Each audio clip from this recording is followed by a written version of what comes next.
자, 오늘 우리 하나님의 말씀 살펴보는 이 말씀은 사사기의 두 번째 에피소드 말씀입니다. 레위인과 관련된 이야기였죠.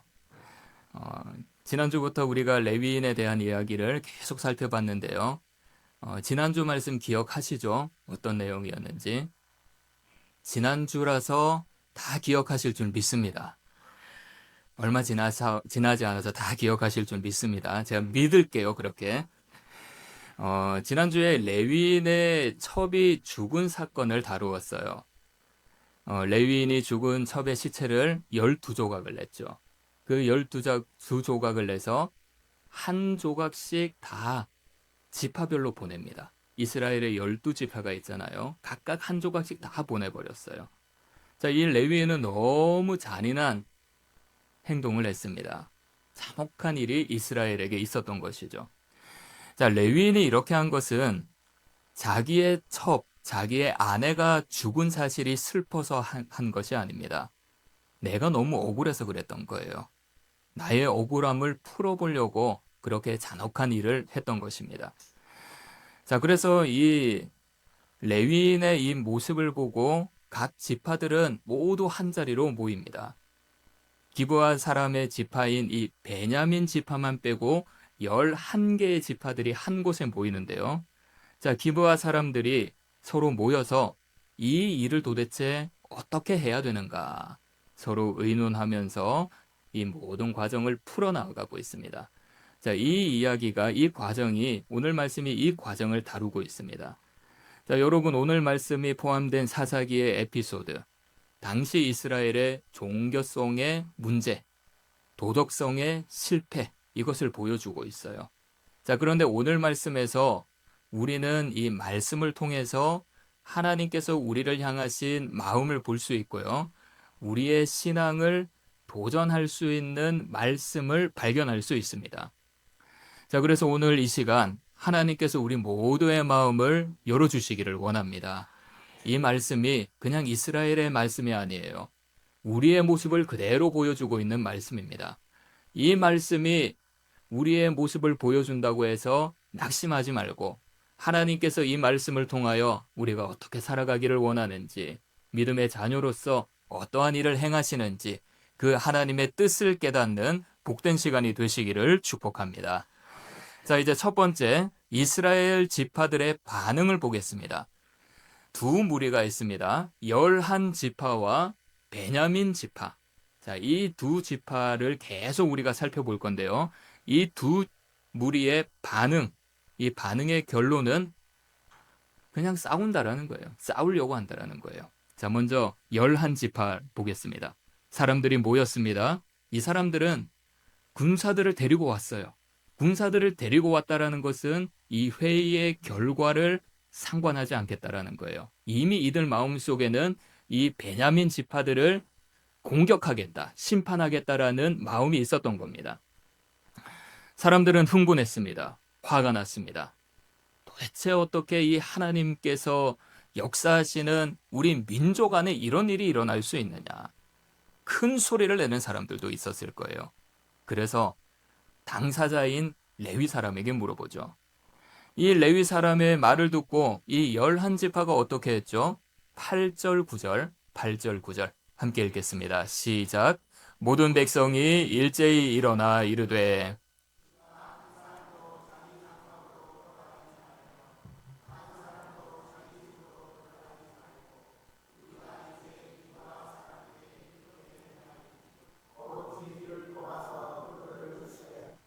자, 이 사람들이 뭐라고 했어요? 한 사람도 집에 가지 말자고 했어요. 그리고 제비를 뽑아서 공격하자고 했습니다. 싸울 사람을 선별하는 방법으로 제비 뽑기를 선택한 것이죠. 여러분, 성경에서 말하는 제비 뽑기는 하나님께 일임하겠다라는 거예요. 모든 것을 하나님께 위임하겠다라는 겁니다. 잠언 16장 33절에서 이렇게 이야기합니다. 제비는 사람이 뽑으나 모든 일을 작정하기는 여호와께 있느니라. 자, 제비는 사람이 뽑는데요. 그런데 일을 작정하는 것은 누구라고 하죠? 여호와 하나님이라는 겁니다. 전능하신 하나님께서 주관하신다라는 거예요. 우리가 보기에 제비 뽑기는 그냥 순전히 우연처럼 보여요. 우연히 뽑혀서 결정하게 된다라는 것이죠. 하지만 하나님께서는 그 우연까지 주관하신다라는 겁니다. 그래서 제비 뽑기는 인간적인 계산이나 방법이나 계획에 매이지 않는 겁니다. 오직 하나님의 때와 역사를 믿고 그 하나님께 순복하겠다라는 믿음의 방법이에요. 자, 우리 모두는 주관하시는 하나님을 믿기 원합니다. 우리의 인생 가운데 일어나는 일들을 보면 정말 우연히 일어났다라는 생각을 할 때가 있죠. 그런데 그건 우연히 일어난 게 아닙니다. 우리 모두는 하나님의 섭리 안에 있습니다. 이 섭리 안에 있을 때 하나님은 우리를 만들어 나아가신다라는 거예요. 우리에게 생각을 주셔서 우리가 여러 가지 생각으로 계획을 세워 나아갑니다. 그 계획을 세워 나아갈 때 하나님이 보시기에 잘못된 길을 갈 때가 있어요. 그럴 때 하나님이 하나님의 섭리 안에 우리를 바른 길로 인도하신다라는 거예요. 그래서 우리에게 일어나는 우연은 그냥 우연이 아니라 하나님의 섭리 안에 일어나는 일들이다. 우리를 주관하시는 하나님을 믿고 하나님께 모든 것을 맡겨드리시기를 바랍니다. 자, 제비뽑기. 이 이스라엘이 제비뽑기 하는 것은 굉장히 좋습니다. 하나님께 위임하겠다라는 거잖아요. 그런데 이들이 왜 제비뽑기를 했는가? 이 제비뽑기의 의미를 상실해 버렸습니다. 이 사람들이 제비를 뽑으려고 한 것은 하나님께 위임하겠다라는 게 아니에요. 모든 일을 하나님께서 주관하시라는 것이 아닙니다. 그냥 누가 전쟁을 하러 갈지 군사를 뽑아달라는 거예요. 큰 그림은 이 사람들이 다 그려놨어요. 전쟁을 하기로 이미 이 11지파는 마음속에 다짐을 해놨습니다. 그러니 하나님은 이 큰 그림은 우리가 그려놨으니 그냥 하나님은 군사 선발하는 것만 신경 써달라는 거죠. 문제는 제비뽑기가 아니에요. 이미 결정해 놓은 결정에 하나님을 끌어들였다라는 겁니다. 레위인의 이 사건에 대한 이 11지파의 반응, 합심하여 한 마음으로 기브와 성읍을 공격하는 것이었어요. 그런데 이 과정에 하나님께 모든 것을 맡겨드리지 않고 내가 이미 정한 방법을 하나님이 따라오시오라는 마음으로 나아갔다라는 겁니다. 그래서 자기들이 결정하고 난 뒤에 우리의 모든 의지를 가지고 이 베냐민 지파를 공격하겠다라는 거죠. 자, 그럼 여기에 빠져있는 베냐민 지파, 11지파에서 빠져있는 이 베냐민 지파를 한번 봐야 되는데요. 11지파가 이렇게 정해놓고 다 결정을 해놓고 이 베냐민 지파를 찾아갑니다. 그들에게 묻죠. 어떻게 이런 악한 일을 할 수가 있느냐? 어떻게 이렇게 악한 일을 할 수가 있느냐? 우리가 그 사람들을 죽여서 악의 뿌리를 뽑아내겠다라는 거예요. 악의 뿌리를 뽑아냈다. 이 사람을 우리한테 내어달라는 겁니다. 베냐민 지파가 어떻게 합니까? 13절, 14절 함께 읽겠습니다. 시작. 그런즉 이제 기브아 사람들 곧 그 불량배들을 우리에게 넘겨주어서 우리가 그들을 죽여 이스라엘 중에서 악을 제거하여 버리게 하라 하나 베냐민 자손이 그들의 형제 이스라엘 자손의 말을 듣지 아니하고 도리어 성읍으로부터 기브아에 모이고 나아가서 이스라엘 자손과 싸우고자 하니라. 자, 베냐민 지파가 어떻게 했습니까? 그들의 말을 듣지 않았습니다. 세번역 성경을 보면 들으려 하지 않았다. 들으려 하지 않았다. 이렇게 번역하고 있어요.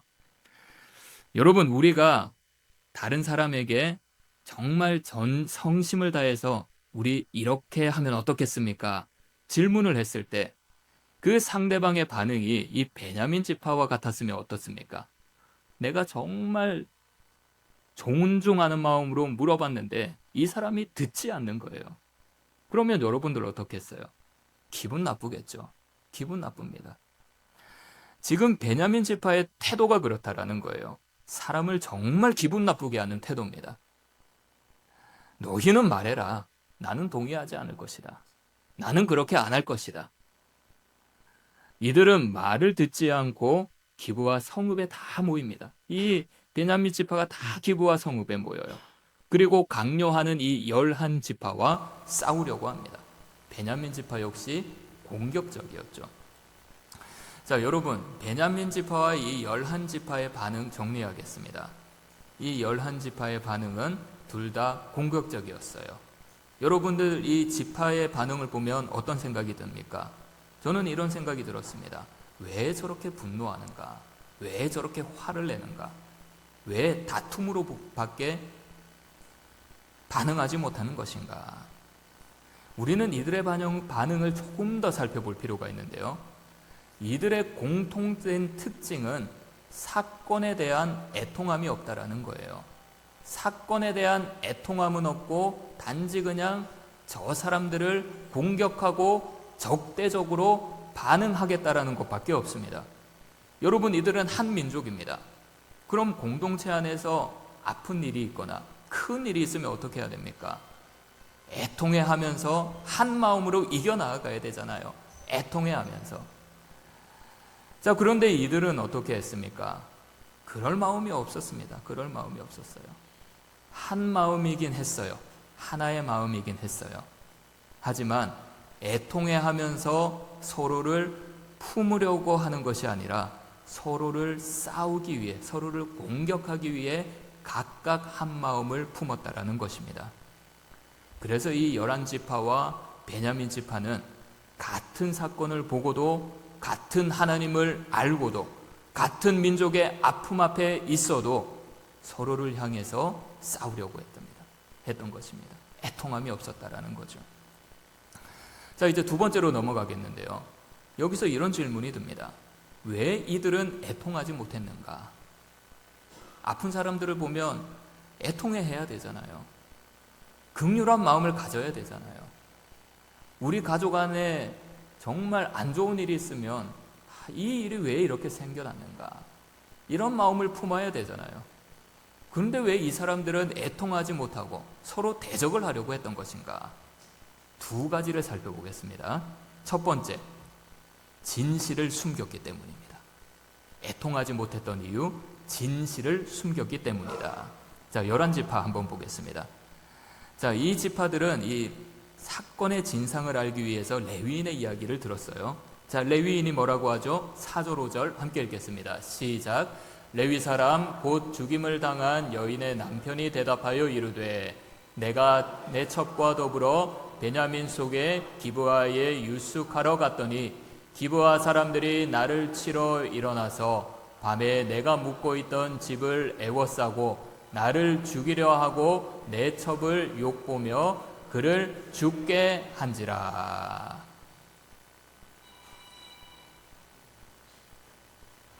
저 없다고 해주세요. 오늘 많이 울리네요. 좋은 날이라서 그런가 봅니다. 자, 기브아 성읍에 갔을 때 사람들이 기브아 성읍에 갔을 때 사람들이 나를 죽이려고 했다고 합니다. 이 레위 사람이 이렇게 말했어요. 이 기브아 성읍이 나를 죽이려고 합니다. 그런데 나를 죽이지 못하자 나 대신 내 첩을 폭행했습니다. 그래서 내 첩이 죽게 되었어요. 여러분, 이 말은 레위인이 사실 그대로 말하는 것이 아닙니다. 우리 지난주에 말씀을 살펴봤듯이 레위인 첩이 왜 죽었다고 했습니까? 레위인의 무관심 때문이었어요. 무관심 때문에 자신의 아내를 사람들에게 내어줍니다. 이 무관심 때문에 그 아내가 어떻게 됐는지 신경을 쓰지 않았어요. 그냥 편안하게 잠만 잤습니다. 이 무관심 때문에 아침에 일어나서 그냥 집으로 돌아가 보려고 했어요. 이 무관심 때문에 문 앞에서 죽어가고 있는 여인에게, 이 아내에게 뭐라고 했습니까? 일어나라는 거예요. 그냥 일어나라는 거예요. 그리고 집으로 가자고 이야기를 했습니다. 그래서 이 여인이 죽은 것은 레위인 때문이었어요. 레위인은 교묘하게 자신의 잘못을 밝히지 않았습니다. 사건을 왜곡시켰던 것이죠. 사람들에게 실제와 전혀 다른 상황을 이 머릿속에 그리게 했다라는 거예요. 그래서 11지파는 이 레위인의 이야기를 듣고 이렇게 이해했을 겁니다. 기브아의 지도자들이 자기와 자기 처를 죽이려고 해서 도망치다가 자기는 무사히 빠져나왔다라는 거예요. 나는 무사히 빠져나왔습니다. 그런데 첩은 그만 그 사람들에게 붙잡혀서 욕을 당한 채 죽게 되었습니다. 나는 이 시체를 가지고 왔습니다. 이 11지파의 머릿속에는 이런 상상이 그려졌을 겁니다. 이러니 애통하지 못했던 것이죠. 잘못된 사실, 왜곡된 것을 전달함으로써 애통하지 못했던 겁니다. 여러분, 이렇게 사실을 왜곡하는 것은 숨기고 싶은 마음이 있기 때문이에요. 그렇지 않습니까? 우리는 부끄러운 과거를 숨기고 싶어 합니다. 실체가 드러나면 어떻습니까? 안 된다고 생각을 하죠. 내가 곤란한 일을 당한다고 생각을 합니다. 숨기고 싶어 합니다. 이 사실이 밝혀지면 사람들이 외면할 텐데, 걱정할 텐데 숨기려고 하죠. 이 일뿐만 아니라 가벼운 것들도 있지 않습니까? 여러분들 과거 사진, 그리고 때로는 내가 잘 안 나온 사진 어떻게 합니까? 요람을 만듭니다. 사진 제출해 주세요. 이러면 어떻게 하죠? 내가 숨기고 싶은 사진은 제출하지 않습니다. 내가 그냥 당당하게 좋은 잘 나온 사진만 제출하죠. 이렇게 작은 것에서부터 시작해서 큰 것까지 내가 밝히기 싫은 것을 숨깁니다. 숨기려고 하니까 왜곡되는 것이죠. 자, 이렇게 왜곡되고 숨기려고 하는 사실 때문에 애통하지 못했다. 자, 그럼 이제 베냐민 지파를 한번 봐야 되겠죠. 이 베냐민 지파도 똑같았습니다. 성경에서는 구체적으로 이야기하지 않아요. 그런데 우리는 이 정황을 보면서 합리적으로 유추해 볼 수 있습니다. 지금 이 베냐민 지파에 속해 있는 기브아 성읍 사람들은 한마디도 하지 않습니다. 침묵합니다. 조용히 있습니다. 자기 성읍 사람들 때문에 일어난 일이기 때문이죠. 레위인을 위협하고 레위인의 첩을 욕보였던 것, 부끄러운 일이에요. 베냐민 지파 모르진 않았을 겁니다. 알고 있었을 거예요. 그런데 이 일이 밝혀지면 지파의 수치가 되는 거예요. 그래서 이 베냐민 지파도 당당하게 밝히지 못한 거예요. 숨기고 있는 겁니다. 여러분, 이 두 장면을 보면 지파들의 이 두 무리가 다르지 않습니다. 똑같습니다. 11지파는 자기 이야기를 숨긴 사람들의 말만 듣고 그것만 계속 생각하고 있고요. 이 베냐민 지파는 자기의 수치가 드러날까 봐 아무 말도 못하고 있었던 거예요. 그래서 이들은 아픔 앞에서 애통으로 나아가지 못하고 싸움으로 기울어졌던 것입니다. 자, 애통하지 못했던 두 번째 이유, 자기만 보는 시각입니다. 자기만 보는 시각. 당신을 위한 사사기에서 이렇게 이야기했습니다. 왜 이 부족은 범죄자들이 정의의 심판을 받도록 그냥 내주지 않았는가? 자, 여기서 말하는 이 부족은 베냐민 지파를 말하는 거예요. 베냐민 지파들이 왜 이 11지파에게 범죄한 사람들을 내어주지 않았는가? 이런 질문을 가졌다는 거죠. 팀 켈러 목사님이 이 질문의 답을 혈족의식과 친족의식에서 찾았습니다. 이렇게 이야기하죠. 인간의 진정한 연합을 저해하는 가장 파괴적인 한 가지 우상은 혈족의식이나 친족의식이다. 이 두 가지에서 답을 발견했다는 거예요. 혈족의식, 친족의식. 여기에 딱 맞는 말이 있죠. 팔은 어디로 굽죠? 안으로 굽는다. 혈족의식과 친족의식 자체가 나쁘다는 게 아닙니다. 혈족의식과 친족의식에서 나오는 폐해 중 하나가 바운드리를 치는 거예요. 팔이 안으로 굽는 거예요. 이 바운드리 안에 있으면 나쁜 일들도 좋게 넘어가려고 해요. 그렇지 않습니까? 우리가 좋아하고 우리가 친한 사람들, 그리고 내 인생에 함께하고 싶은 사람들, 이 사람들이 실수하면 어떻게 생각을 하죠? 다 이해합니다. 다 이해해요. 용납할 수도 있습니다. 그래서 그 사람들을 보호하고요. 그 사람들을 대변하고 그 사람들을 지켜줍니다. 그런데 이 바운드리 밖에 있는 사람, 괄호 밖에 있는 사람, 이 사람들에게는 그렇지 않죠. 굉장히 냉정합니다. 정말 사람이 이렇게 냉정한가 싶을 정도로 굉장히 냉정하게 대합니다. 지금 베냐민 지파가 그렇다라는 거예요. 그래서 자기 지파 사람들인 기브아 사람을 내어주지 않고 애통해하지 않았다는 거죠. 자, 이 두 무리가 애통하지 않았던 두 가지의 이유 정리하겠습니다. 첫 번째, 사실을 숨기는 왜곡. 두 번째, 자기만 보는 시각. 자기만 보는 시각. 여러분, 이 이야기는 우리의 이야기예요. 우리의 이야기. 우리에게도 이런 일들이 많이 생깁니다. 우리도 사실을 왜곡할 때가 있잖아요. 사실을 왜곡해서 나에게 손해가 오는 일을 피하려고 합니다. 그리고 얼마나 많은 시간 가운데 나의 것만 보려고 할 때가 있습니까? 나의 것만 계속 보려고 해요. 나의 생각만 보려고 하고. 혈족의식, 팔이 안으로 굽는다. 여러분, 이 이유를 우리에게 한번 적용해 봅시다. 이걸 개인에게 적용하면 어떤 게 나타날까요? 합리화가 나타납니다. 합리화. 신앙의 합리화가 나타나고요. 인생의 합리화가 나타납니다. 신앙의 합리화가 어떻게 나타납니까? 기도하는 것, 예배드리는 것, 말씀 묵상하는 것, 순종하는 것, 하나님을 믿는 것, 신앙생활하는 것, 이런저런 이유 때문에 합리화시켜버립니다. 그 합리화의 이유가 무엇입니까? 팔이 안으로 굽게 하는 나의 생각이라는 거예요. 신앙을 두고 팔을 안으로 굽히다 보니까 내적 신앙이 바로 성장하지 못합니다. 제대로 된 믿음을 가지지 못한다라는 거예요. 지난 금요일에 김병삼 목사님 말씀을 인용했는데요. 우리는 믿음과 신념을 구별해야 된다고 했어요. 믿음과 신념을 철저하게 구별해야 됩니다. 여러분, 믿음은 무엇입니까? 믿음이 무엇입니까? 믿음이 뭐예요? 우리 그리스도인의 믿음은 하나님이 행하실 일을 믿는 거예요. 하나님이 역사하실 일을 믿는 겁니다. 하나님이 우리를 위해서 모든 일들을 선하게 이끌어 간다라는 것을 믿는 거예요. 자, 그러면 신념은 뭐죠? 신념의 뜻은 이런 뜻이 있습니다. 사람의 가치관에 의하여 나타나는 믿음의 형태. 사람의 가치관에 의하여 나타나는 믿음의 형태. 사전적 의미입니다. 쉽게 말하면 이런 거예요. 내가 세운 기준을 믿는다라는 거예요. 내가 세운 기준.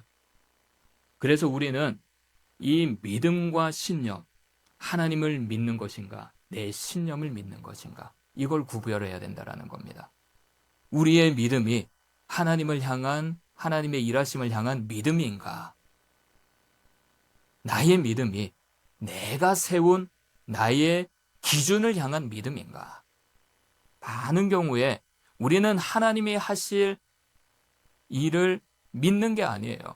어떤 때는 내 속에 있는 내가 세운 기준을 믿을 때가 있습니다. 내 신념을 믿을 때가 있죠. 그래서 우리는 이 신념을 믿음으로 착각해서 실망하게 됩니다. 왜냐하면 내가 세운 기준이 이루어지지 않기 때문이에요. 그래서 내 신념이 깨진 것을 보고 믿음에 대한 회의감을 느낍니다. 내 신념이 깨어진 것을 보고 신앙에 대한 회의감을 가집니다. 그래서 어쩌면 이 신앙의 합리화가 나의 신념일 수도 있어요. 베냐민 지파들이 우리 지파, 우리 형제, 이렇게 안으로 나의 것만을 본 것처럼 우리도 내가 정한 신념만 봅니다. 내가 세운 기준들만 보고요. 내가 생각하는 옳음만 보고 내가 기대하는 것만 보고 있습니다. 이것만 믿고 있습니다. 그래서 우리는 이 시각을 우리 안으로 계속 보는 것이 아니라 다른 쪽으로 방향을 돌려야 된다는 겁니다. 우리가 애통하지 못하라는 것, 두 가지 말씀을 드렸는데 두 번째 이유가 굉장히 중요한 것 같아요. 왜 애통하지 못하는가? 왜 하나님 앞에 애통하지 못하는가? 나를 보기 때문이에요. 내가 가진 신념을 보기 때문이에요. 우리를 힘들게 하고 괴로워하는 일들이 있을 때 하나님 아버지께서 역사하신다라는 믿음을 가지고 있으면 그것을 바라보면서 하나님께 애통하며 기도할 수 있습니다. 그런데 우리는 늘 우리 안으로만 시선을 고정시키고 있다라는 거예요. 그래서 마지막, 우리의 시선을 하나님께 두어야 합니다. 나에게 두는 것이 아니라 하나님께 두어야 된다라는 겁니다. 여러분, 아까 믿음이 뭐라고 했습니까? 하나님이 행하시는 일을 믿는 겁니다. 하나님이 행하시는 일을 믿는 겁니다. 우리의 시선이 역사를 이루어 나가시는 하나님께 옮겨져야 합니다. 여러분, 출애굽기를 보십시오. 이스라엘 백성들이 얼마나 불평불만을 합니까? 그렇게 불평불만을 참신하게 쏟아내는 사람은 제가 처음 봤습니다. 별의별 것 가지고 다 불평불만을 합니다. 그 사람들이 왜 불평을 했습니까? 현실이 너무 힘들기 때문이에요. 그들 하나님을 믿었습니다. 하나님이 행하신 출애굽의 역사를 직접 눈으로 봤어요. 그러니 그들의 마음에 어떤 마음이 있었을까요?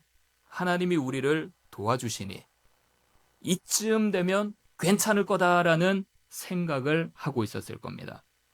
그런데 광야를, 시내산을 떠나 이제 광야를 걸어가는 이스라엘 백성들에게 가장 빠르고 좋은 길로 인도하지 않고 홍해를 다시 돌아서 가라고 하나님이 말씀을 하시는 거예요. 왜 돌아가라고 하시는가? 가면서 마음이 많이 상했을 겁니다. 이 험한 길을 왜 다시 돌아서 가라고 하는가? 하나님이 우리에게 이럴 줄 몰랐을 겁니다. 왜냐하면 자신들의 기준으로 하나님을 판단하고 하나님을 재단했기 때문이죠. 그래서 이스라엘이 모세와 아론 그리고 하나님께 원망했던 겁니다. 한 가지가 안 좋으니까 다른 것도 다 안 좋은 거예요. 죽지 않습니다. 절대 죽지 않습니다. 그런데 이 사람들은 원망 불평하면서 우리가 죽겠다라고 합니다. 먹을 것도 없고 마실 물도 없으니 우리가 죽겠다라고 합니다. 거기에다가 하나님이 주신 양식이 보잘것없다고 해요. 하나님이 주신 은혜가 보잘것없는 은혜라고 이야기를 합니다. 그래서 하나님이 어떻게 합니까? 그들에게 불뱀을 보내시죠. 사람들은 불뱀에 물려서 죽어나갑니다. 모세가 간절한 마음으로 하나님께 기도를 해요. 하나님이 모세에게 놋뱀을 만들어서 세워놓으라고 하죠. 그리고 사람들에게 이 놋뱀을 보라고 외치라고 합니다. 모세는 사람들에게 놋뱀을 보라고, 놋뱀을 보면 우리가 살아날 수 있다, 이렇게 이야기를 하죠. 사람들은 놋뱀을 보고 죽지 않고 다시 하나님이 예비하신 길로 걸어갔습니다. 여러분, 놋뱀은 상징입니다. 상징. 놋뱀에게는 아무런 능력이 없습니다. 능력은 누구에게 있습니까? 전능하신 하나님께 있어요. 전능하신 하나님. 고치시는 분은 누구입니까? 하나님입니다. 막히는 것을 풀리게 하는 분은 누구입니까? 하나님입니다. 모세는 너희가 정한 하나님을 보지 말라라는 거예요. 너희가 정해놓은 그 잘못된 것들을 보지 말라고 하는 거예요. 우리의 이성을 뛰어넘으시는 하나님만을 보라는 겁니다. 놋뱀을 봤을 때 뭘 어떻게 나올 수 있겠습니까? 하지만 우리의 이성을 뛰어넘어서 역사하시는 하나님이 말씀하셨으니까 우리가 그 놋뱀을 보면 우리의 모든 것들이 고침을 받을 수 있다라는 믿음을 가지고 바라보라고 하는 거예요. 그런 믿음을 가지고 선포한 대로, 말씀대로 따르라는 겁니다. 너희의 시선을 하나님께 옮기라. 말씀을 준비하면서 이런 찬양이 생각이 났습니다. 시선이라는 찬양입니다. 우리의 시선이 주님을 향할 때 우리를 위해 일하시는 주님의 역사를 볼 수 있다라는 내용이에요. 가사를 좀 소개를 하겠는데요. 내게로부터 눈을 들어, 내게로부터 눈을 들어. 지금까지 나를 본 나의 눈을 들어서 주를 보기 시작할 때 주의 일을 보겠네. 지금까지는 내가 내 마음만 보다가 그 눈을 들어서 하나님을 볼 때 하나님의 일하심을 볼 수 있다라는 거예요. 내 작은 마음을 돌이키사 하늘에 꿈꾸게 하네. 주님을 볼 때. 눈을 들어서 주를 보기 시작할 때 하나님의 일하심을 보게 되고요. 우리가 하나님을 볼 때 내 마음을 돌이켜 주셔서 하나님의 꿈을 꾸게 한다라는 겁니다. 그래서 우리는 모든 시선을 하나님께 향해야 된다라는 거죠. 시선을 돌릴 때 살아계신 하나님을 느낄 수 있습니다. 지금까지 정말 하나님이 나에게 어떻게 역사하셨는지 깨달을 수 있게 됩니다. 내 삶은 주님이 일하시는 역사가 됩니다. 그뿐만 아니라 내가 만들어온 합리화도 볼 수 있고요. 나를 향한 하나님의 애통하심도 볼 수가 있어요. 여러 가지로 지친 우리의 영혼을 향한 하나님의 애통하심. 하는 일마다 다 맡겨버려서 나는 아무것도 되지 않는다. 내 인생은 다 꼬여버렸다. 낙심하고 있는 우리를 향한 애통하심. 신앙이 점점 굳어져 가고 식어져 가고 하나님을 향해 온전히 나아가지 못하는 우리의 모습을 보는 애통하심. 여러분, 하나님은 우리를 포기하지 않으셨어요. 하나님은 지금도 우리를 끝까지 붙들고 계십니다. 우리에게 평안한 일상을 허락하고 계시고요. 상한 심령을 회복하고 계십니다. 우리가 느끼지 못하고 우리가 깨달을지 못할 뿐이지 하나님은 계속 지금도 은혜의 손길을 부어주고 계신 거예요. 그래서 우리가 다시 힘을 내어서 이렇게 우리를 위하여 일하시는 하나님을 바라봐야 된다는 겁니다. 내 기준을 바라보는 것이 아닙니다. 내 합리화를 바라보는 것이 아닙니다. 내 신념을 바라보는 것이 아닙니다. 전능하신 하나님을 바라보는 거예요. 우리가 그 하나님께 시선을 둘 때 우리를 위해 일하시는 하나님의 역사를 깨달을 줄 믿습니다. 우리의 시선을 하나님께 둘 때 우리의 굳어있는 이 신앙 다시 살아나게 하시고 지쳐있는 우리의 마음에 새 힘을 부어주실 줄 믿습니다. 그래서 우리 여기 계신 모든 성도님들 늘 우리의 시선을, 여러분들의 시선을 하나님께 두셔서 주님의 품 안에서 행복한 인생이 되기를 원합니다. 주님의 품 안에서 행복한 우리 교회, 주님의 품 안에서 행복한 여러분들의 가정, 주님의 품 안에서 행복한 일상이 되시기를 축원합니다. 기도하겠습니다. 하나님 아버지, 우리는 아픔 앞에서 애통하기보다 분노하고 변명하며 우리의 기준에 갇혀 있었음을 고백합니다. 하지만 하나님은 우리를 포기하지 않으시고 지금도 붙잡아 주심을 믿습니다. 사람이 아니라 주님을 보게 하시고 상황이 아니라 하나님의 일하심을 바라볼 수 있게 하옵소서. 우리의 굳어진 마음과 믿음을 다시 살리시고 지친 마음에 새 힘을 부어주시는 하나님만을 바라볼 수 있도록 하여 주시옵소서. 우리의 시선을 주님께 돌리며 주님의 인도하심을 따라 살아가는 복된 인생이 되게 하옵소서. 예수님의 이름으로 기도하옵나이다. 아멘.